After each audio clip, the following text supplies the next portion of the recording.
Hello YouTube, Squeezy here. Today I'd like to talk about my 30x40 shop build. In today's video I specifically want to go over how this came to be, where I started, and how it's going so far. For the last 5 or so years I've always stumbled upon some awesome thing, and I would think to myself, man, I really want to try this out, or this looks real fun. But it always came down to I need a space or somewhere I can work and build new things. So I knew that one day I was going to want to build a shop. After I had enough of the shopless life, I went on a research quest, also known as YouTube and Google, to get some ideas on what I needed. Cost was a big factor, so I really wanted to get the most bang for my buck. This led me initially to pole barns, and I ended up watching numerous builds on YouTube and read a lot of reviews, and it was pretty much sold on the idea. It isn't until I went to my town to gather more info on these pole barn type structures.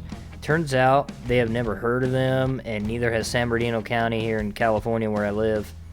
They literally had no clue about this method of building, and the engineer I talked to said he has never seen it.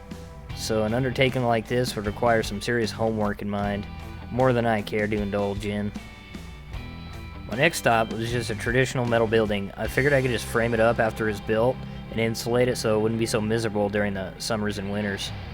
But as luck would have it, when I went to the town to ask them about the metal buildings, they told me the town won't allow metal siding or metal roof, anything like that. This sort of pissed me off, but whatever. My town has a dumb rule that only allows people with 2 or more acres to build metal buildings. No reasons given. It's stupid. The last and final option I looked into, the traditional stick frame garage style. The only reason why I avoided this was the cost. But I think at the end I'll be left with a nice shop that'll last and be a comfortable place to hang out. So it wasn't a bad choice in the slightest. Remember, at this point I had already been to the town a few times on reconnaissance missions, so I was ready to pull the trigger on something. Now I know that when you do these things, you can either do it yourself, you can sub it out yourself, or just hand someone some money and they'll do it all. As a father of 2 and soon to be 3, I opted for the latter option. So I went to a local company which has a great reputation for custom garage builds in my area and went from there. I drew up my initial ideas on Microsoft Paint. I know, I don't know anything else. But I spent enough time on it to convey to the builders what I wanted. You can comment your opinions on my drawing if you like. Does it totally suck? Or are they actually pretty good? I don't know. I've never done this before, so go easy. Anyways, this company handles literally everything.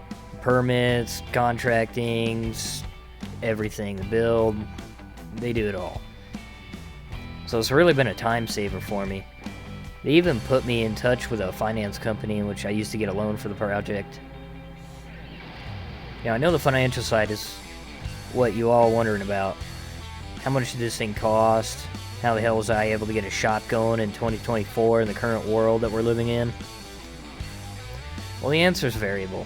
What it cost me may be different for you depending on where you live, what your town or city says you can do.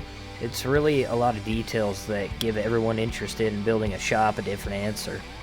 But if hearing what I am paying is really what you want, then here it goes. The whole build, everything included, came out to $91,370, which translates to $970 a month for 30 years. Okay, let it all out. I know it's bad, but the way I see it, I'm gonna have a shop. I don't want to get too deep into my financial life, but just know that I'm doing fine. It's a hell of a lot easier to take out a loan than it is to save $100 grand. So where are we now? Well, after 3.5 to 4 months, we finally broke ground last week. Last Tuesday, the company started grading. For a week prior to that, they had a sprinkler soak in the ground to get it all nice and saturated. Then they were able to come back there with a massive tractor, which excavated the build site. Honestly, I was shocked he was able to get it through the gate. It only has about a 12-foot wide opening, plus the overhangs from the house kind of subtracted a little room he had. The guy mentioned that he had to raise the bucket above the house just to fit. And just to make matters more difficult, the ground in which he had to drive on was extremely sandy. So hats off to the guy. Moving on from the initial grading, things all started to move pretty fast. Thursday of the same week, the same guy came out, put in all the trenches where the foundation will sit, and he also trenched out all the way to the house for the electrical. So my backyard is currently a construction zone. It looks awesome. And now here we are a few days later now. It's Saturday.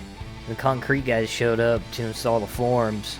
This included everything you can see. They have kickers, those J-bolt holders for the J-bolts. Not really sure what those things are called.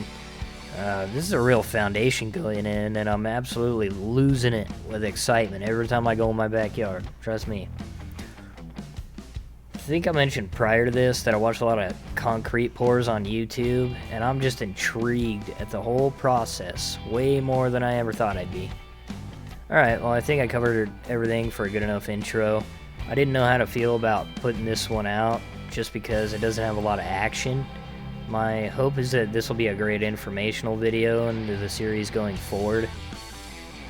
Anyways, take care, and if you're interested in seeing my 30x40 shop build, make sure to like and subscribe, it'd be much appreciated.